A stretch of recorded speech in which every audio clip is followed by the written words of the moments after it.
Good morning, Barry. It is Community Chat with Heather Hansen, and I am here with Carol Hilton, and we have some really interesting news. I had no idea that there was a program that Carol runs to look after your home when you can't. Carol, tell us a little bit about your business, what you do for people, and why you started it. Yeah, so I'm with AG Secure Homewatch, and basically what we do is we look after vacant or unoccupied homes while people are away. So if they're not able to, attend the property, and we're helping to meet those home insurance requirements of having the house checked on while no one's there. And certainly on your home insurance, it would be something you could look into to determine how often your home insurance provider would want somebody in your house when you're away. That would be either on a vacation, or if you were leaving for, you were selling your house, or leaving it for an extended period of time, or it was an estate situation that was sitting vacant. Your home insurance would have requirements as to how often they'd want somebody checking on that property. So we're here to help people through that process and to help meet those insurance requirements so that if there ever was a challenge, that they've got us notified and certified that we've been through the property and checking on at regular intervals.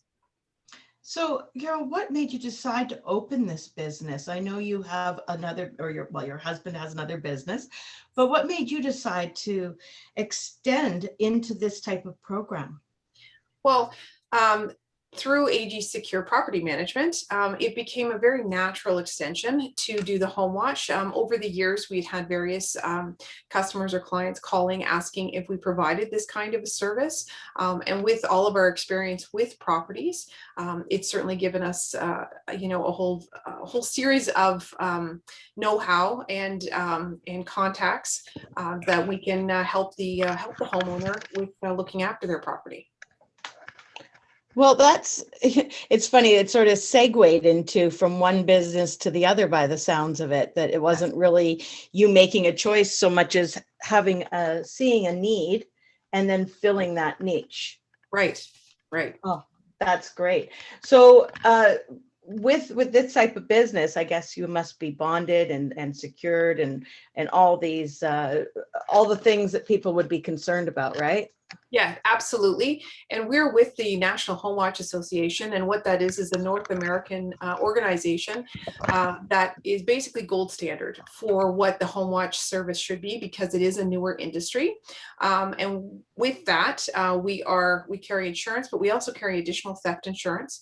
We are bonded every single year. Criminal record check is done on us to verify that, we are legitimately looking after people's needs, and we have it set up as a legitimate business. Oh, fantastic. So no one needs to worry when they hand their home over to you, that they know that they're safe and secure. And what has been the most surprising part of this adventure? Probably the most surprising part is really trying to build awareness with people and let people know. Many people don't realize that their home insurance is actually asking them to have somebody checking on their home, even if they're going away for a 1-week vacation. The insurance is still asking to have somebody coming in and checking on that property. If, for instance, you left on a Friday and one of your pipes started leaking on a Saturday and nobody was coming in to check in your home, you weren't back until the following Saturday. You can only imagine how much damage water can cause in a week's period of time. So certainly it's a case where we can help to alleviate some of those concerns and have that looked after for them, and be able to not only make them aware of it, but also provide contacts for people that we know that can get that problem stopped and resolved and fixed. And even potentially, depending on how long the client was away, we could have it even resolved with the client's input before they even return back from vacation. And I guess a lot of people don't realize that their insurance may not cover these things if you do not have someone there to help fix the problem. That's correct. And certainly there's the concern that your insurance could say, well, we actually indicated very clearly in the policy that we needed somebody in every 72 hours, and nobody was checking on the property, and that water damage has occurred for an entire week, and it's pretty extensive. and they could refuse the claim. Yes. Wow. Yeah, people need to know about that for sure. So thank you for letting us know that. This is an opportunity for you to be able to have people see why they need services such as yours and why your service is so important for our area. We want to make sure everybody doesn't get that funny call or that letter that says no, denied. That would just be horrific after a holiday and relaxation. To Yeah. come home to a mess, not only a mess, but something that's not covered, it would be devastating. Yeah, absolutely. So Carol, what is the most odd request that you've had from a client that you've been looking after their home? Well, certainly in the time of COVID, we've had to do some additional sort of requests or things that would be a little bit more unusual. I had an estate situation where it was a estate that was in contention. So basically I was hired by the mediating law firm to look after this particular property, and both parties were out of town. And during COVID, I ended up setting up Zoom conferences with the individuals and talking to them. And in one case, with one of the individuals, I walked through the house with him. It was his father's property, and walked through the property, and then basically noted with him which items it was that he would like to put in for his request for his part of the estate. And definitely doing that on Zoom was a different kind of situation. But certainly with COVID, we were trying to be as flexible and possible, as much as we can to help the client. That must have been really interesting for you, because normally you probably just would, they would introduce the things to you and say this, whereas you're actually having to go and manually almost pick up every book or every item in there to say, here, look at this, and is this right? Right. Well, and they'd say, okay, so in the dresser on the left in the bottom drawer, can you open that drawer? And that would be something I would never do during an inspection, because there'd be no reason to open a drawer. That's somebody's personal, that's somebody's personal issues. But in this situation, he asked me to, because there was photos in the bottom drawer, which he knew were there. And then, so at that point, then I went through the photos with him, which again would be something that's very personal that I would never do. But that was just something that he needed, because he needed to put that information into the estate for his side. And I guess also now that these options are available with COVID, and we have new ways of doing things, these might become more norm now than they would have been in the past, because people are going to have to rely on people like you and your company to be able to maybe do that extra step. And the fact that you're able to do that, and you've had to learn to get comfortable with that. Yeah. So yeah, certainly. And any way we can help that way. I ended up providing a list to the lawyers for the items that he wanted earmarked, and the location of the room that they were in, as well as photos of that. So I provided all of that for the lawyer as well, so that they had that for for their discussions. And that's great, because I'm sure a lot of the times, because necessarily there wasn't that thoroughness before, there would have been, it might be in there, whereas now you're actually verifying it's there. And Right. so there's probably going to be a lot less legal controversy happening. Yeah.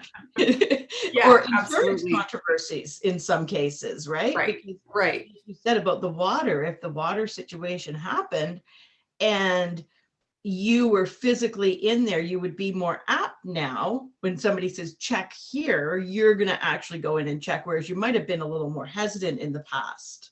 Yeah, and certainly I would go over with the homeowner if they knew they had specific problem areas. I'm obviously going to find out where their water shutoff is and where their electrical boxes are for the property, so that I'm just aware of that right off the bat. Because if I walked into a situation where there's an emergency situation, I obviously want to know exactly where the water shutoff is, so I'm not trying to look for it at that point in time.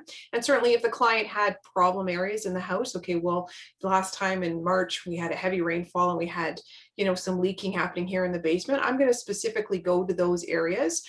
There are times even when clients are concerned about a particular area, well, I will take photos during the inspection and send that with the inspection report to the client so that they can have that peace of mind that everything's dry and everything's fine at the property.